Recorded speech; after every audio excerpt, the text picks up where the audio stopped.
nilitoa machozi. Mzee wangu Halemba akamwambia, naomba umbatize huyu kijana, yuko darasa la 7.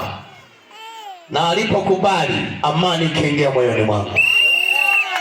Jamani, Bwana Yesu asifiwe. Haleluya. Lakini namshukuru Mungu, ndiye baba yangu, ndiye pia ambaye amenipeleka chuo cha Biblia, lakini pia ndiye aliyefungisha ndoa yangu. Kwa hiyo ni baba yangu kweli kweli.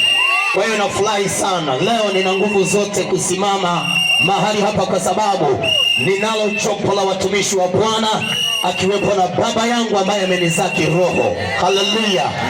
Jamani, amina.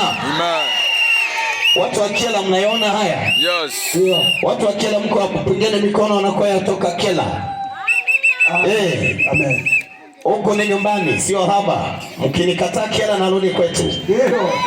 Bado nina kibali kwetu. Ndio. Na mkawaambia watu wa Kyela kwamba baba bado ana kibali Mbeya. Tukimkataa huko narudi Mbeya.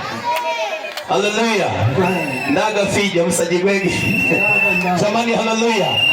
Bwana ameniweka Kyela sasa. Nimekuwa na muda kidogo. Mimi ni mwenyeji wa kule kijiji kinaitwa Usoha Muungano, mtoto wa Simoni Mwangonela. Haleluya.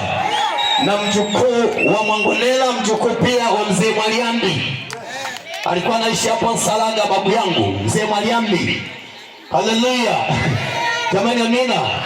Na nimeanza baada ya kunibatiza huyo baba amenipeleka chuo cha Biblia.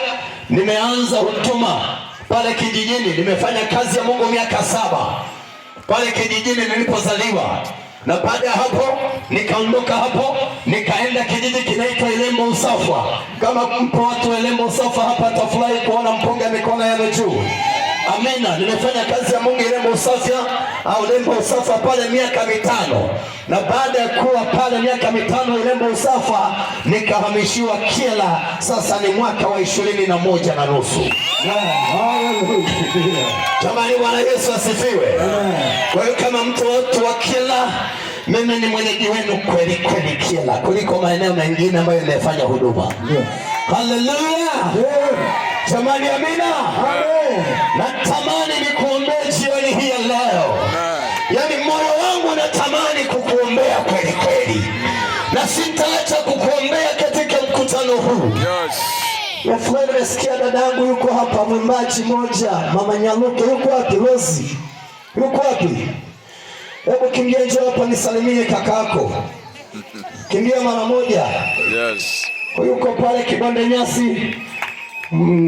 Nadhani mnamfahamu dadangu huyo. Kazabuti twende, kazabuti twende. Naomba usalimie mkutano. Amina. Bwana Yesu asifiwe. Amen. Bwana Yesu apewe sifa. Amen. Pigiane mikono kwa ishara ya kusalimiana mbele za Bwana. Namshukuru Mungu kufika tena mahali hapa. Nilitamani niwepo tangu siku ya kwanza, lakini kulingana na afya ambayo haikukaa vizuri, nimempendeza Mungu leo kuwepo. Bwana Yesu asifiwe. Nimefurahi pia. Asante kwa ajili ya wachungaji. Mungu awabariki kwa kumpokea kakangu wa kwanza wa kuzaliwa tumbo moja. Na Mungu wa mbinguni awabariki sana. Amen. Asante. Ubarikiwe na Bwana. Leo niko vizuri sana. Jamani, Bwana Yesu asifiwe. Amen. Yaani nikiona huko kuko vizuri, nikikuona wewe najisikia raha. Amina. Amen. Kumwona mzee Mafarasi pale najisikia raha. Mzee Mafarasi, punga mikono juu. Asante sana baba yangu. Ubarikiwe na Bwana. Jamani, haleluya. Natamani nikwambie jioni leo, mateso ya Yesu Kristo yameleta faida kwetu. Mateso ya Yesu Kristo Calvary, mateso ya Yesu Kristo msalabani yameleta faida kwangu na kwako. Mateso ya Yesu Kristo yalikuwa sio ya kawaida. Yesu alipopelekwa pale msalabani, hakuwa jambazi, hakuwa mwizi, hakuwa mlevi, hakuwa mnyang'anyi, hakuwa tapeli, hakuwa kibaka, bali alikuja kwa kusudi marumo ambalo ametumwa na Mungu kutoka mbinguni na kumjia mwanadamu ili amkomboe mwanadamu kutoka kwenye mateso yake, amtoe mwanadamu kutoka kwenye taabu zake, amtoe mwanadamu kutoka kwenye shida zake. Baada ya sadaka zingine zote kushindwa kumkomboa mwanadamu kweli kweli, Mungu akasema nimtume nani?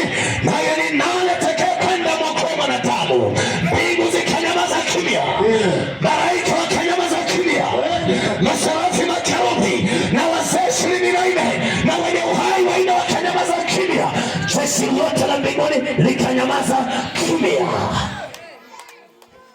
Kulipokuwa kimya, Yohana anasema nikalia kwa sababu ya mazingira yaliyokuwepo, lakini sauti ikatoka na malaika akasema, sikiliza Yohana, usilie, maana yuko kabila wa simba, kabila la Yuda, ambaye yeye alichinjwa kabla ya misingi ya dunia kuwepo. Simba wa kabila la Yuda akasema yupo kwa ajili ya kuwainua wanyonge, yupo kwa ajili ya kuwasamehe wanadamu, yuko kwa ajili ya kuwaponya, yuko kwa ajili ya kuwawezesha wale ambao wamekuwa katika mashinikizo ya dhambi. Usilie.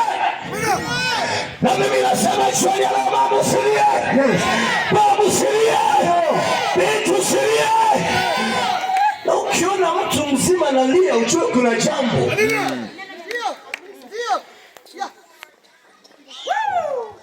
Messi juzi, mchezaji wa timu ya Argentina, katikati ya kombe la dunia, Messi nadhani mnamfahamu, mnamjua. Wako watu wa Messi hapa, mashabiki wa Messi. Haleluya. Messi alipoingia uwanjani alizania hapa sasa kombe linaenda Argentina. Bila shaka tunalibeba kombe, linaenda nyumbani kwetu, linaenda Argentina. Walipoingia ile mechi zikachezwa dakika 90 wakatoka draw. Zikaongezwa dakika 30. Haleluya. Kile kipindi cha kwanza cha dakika 15 mechi kacheza mpapa cha. Messi anaangalia, Messi anatafakari, hapa tunatokaje? Hapa inakuwaje? Hapa nini kinakuwa? Haleluya. Mashabiki wako pembeni wanasema, Messi tunakutegemea, Messi tunakuangalia wewe, Messi ndio uliyebeba tumaini la Argentina, Messi ndio uliyebeba zamana ya Argentina. Sikiliza. Haleluya, haleluya, haleluya. Na Spain nao wakasema tumo, Spain nao wakasema tumo. Hapa lazima kieleweke, ama zao ama zetu. Haleluya. Nisikilize, natamani jioni leo nikuombee, natamani jioni leo nikuombee. Haleluya. Sikiliza. Haya, ile mechi kaendelea. Ilipoendelea, mashabiki nje wakina Messi wameinuka, mashabiki wa Spain wameinuka. Sikiliza, mbingu ziko hapa zimeinuka, zinasema tuna mtumishi yuko pale, tumempeleka pale, tumempeleka Nyigamba, yuko Nyigamba. Nakwambia siko peke yangu hapa, yuko Yesu Mnazareti, yuko Yesu Bwana ambaye anataka jioni ya leo akutue mzigo wako. Jioni leo natamani uondoke na kombe, jioni leo natamani uondoke na ushindi, jioni leo natamani uondoke na kombe. Natamani ubebe kombe la Yesu, natamani ubebe kombe la Yesu, natamani uondoke na ushindi. Natamani jioni leo usiondoke na magonjwa yako, usiondoke na shida yako, usiondoke na tabu yako, usiondoke na huzuni yako. Yupo Yesu amezibeba huzuni zetu, ameyachukua masikitiko yetu. Jioni leo natamani uondoke na kombe. Binti, natamani uondoke na ushindi. Waliokudharau waje wakupigia saluti, waliokudhihaki kama moja tuone waje wakupigia sauti, waliosema mwaka huu humalizi. Nakwambia hili kombe lazima umalize mwaka huu.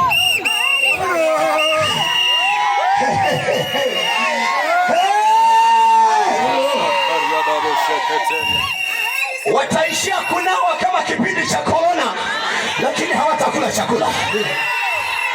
Wataishia kunawa kama kipindi cha korona, lakini hawatakula chakula. Maana kombe umelibeba, kombe umelichukua, ushindi umeuchukua. Wanaosema huvuki mwaka, kwa neema ya Bwana na kwa uwezo wa Bwana, Bwana atakuvusha. Bwana akiwa upande wetu, ni nani tena yetu yetu? Bwana akiwa pamoja nasi, ni nani tena yetu yetu? Yeye aliyekufa kwa ajili ya maisha yetu ana uwezo